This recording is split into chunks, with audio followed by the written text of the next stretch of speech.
necessarily mean we are entirely skilled at relying on God as our higher power. If we were, we might not be in need of a recovery program. Instead, we too must practice surrendering to Jesus as our higher power. Here is an example of how a non-Christ-centered higher power can eventually point me to Christ. Steve and I were once in the car together. He was driving, which I don't usually go for anymore, but he pointed to the stoplight. We came up to a yellow on the stoplight, and he said, "I'm going to let that stoplight be my higher power." And I knew, I was blown away because I knew what he was doing. I knew what he meant. I knew what he was doing, and I just loved it. He was not saying that the stoplight was going to suddenly be his God. Rather, he was practicing the surrender of his will to a higher authority in a very practical way in his life.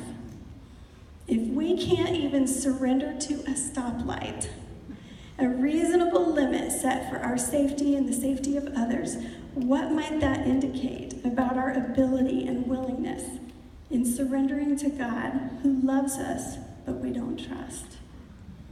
And what if we do practice surrender to the alarm clock and let that be our higher power for a season? What if we experience the benefit of surrendering our will to an alarm clock or a stoplight? What if we practice and find the benefits of being on time or enjoying our morning drive?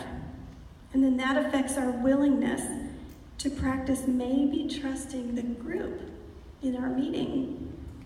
What if we practice trusting the literature which has been given to us from the pioneers who have gone before us?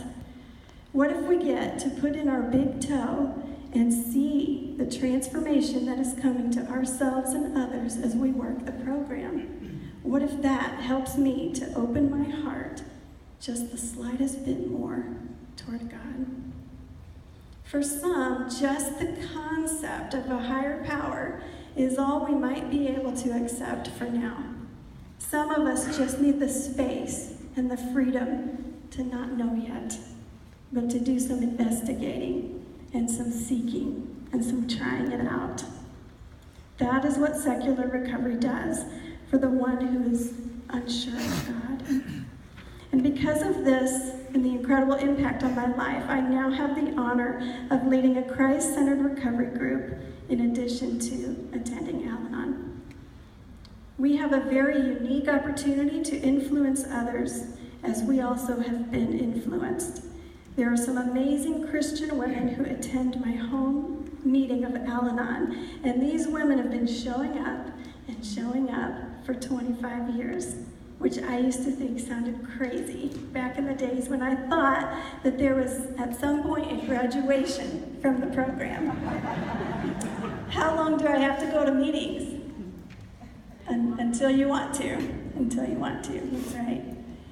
It is their humility and gratitude which keeps them coming back, because they get it, and because he who has been forgiven much loves much. I always say I will be 83 and still sitting in my meetings because I will have something to learn, and I hope I always have something to give. But these women have shown me the love of God more clearly than I ever knew it before I walked into that special room 16 years ago. They have practiced acceptance of their alcoholic, and that same acceptance extended to me, just letting me be myself, and them loving me for the person that I am. Now, as I attend my meeting, I get to practice extending love and acceptance to each person, right as they are, no strings attached. I get to love on folks and laugh with them and cry with them and talk about deep pains and joys, regardless of whether they have come to faith in Christ or not. What a privilege. What a thrill when someone sees Jesus in me and then has to ask, because they feel safe enough in my care that they can step out and ask about God and my higher power.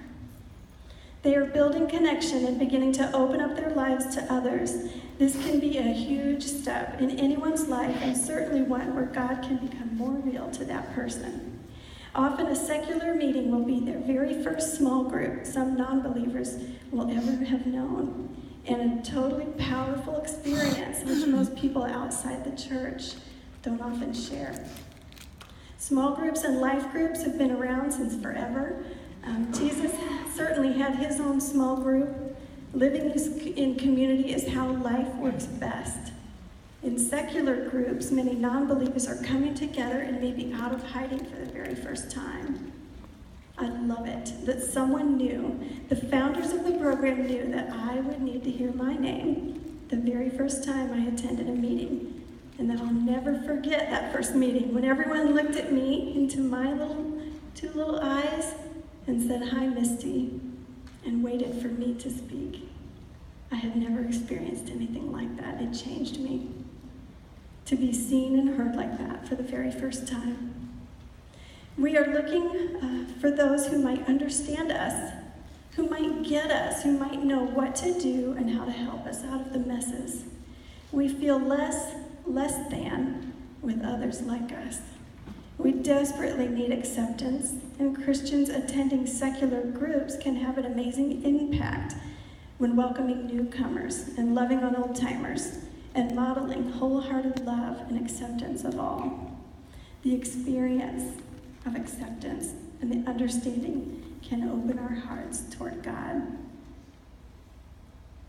Our pioneers were so smart. I think they were really smart. Eventually, these guys knew that if alcoholics got hung up on the issue of the identity of God, they might never get the help they need or the experience of God, which would ultimately turn their hearts toward Him. So they didn't get hung up on the issue. They trusted God to be God and to reveal Himself, and they went out and met a need with the love of God and gratitude in their hearts. He who has been forgiven much loves much. Serving and meeting the need becomes a way of life. We stand unoffended because love is the guiding force. And as a result, people are turning their hearts toward God. They are being drawn into faith. They are coming to believe, turning their will and their lives over to the care of God, seeking through prayer and meditation to improve their conscious contact with God. And the spiritual awakenings are coming. These are the gifts, the miracles in recovery. They are predictable and reliable and amazing.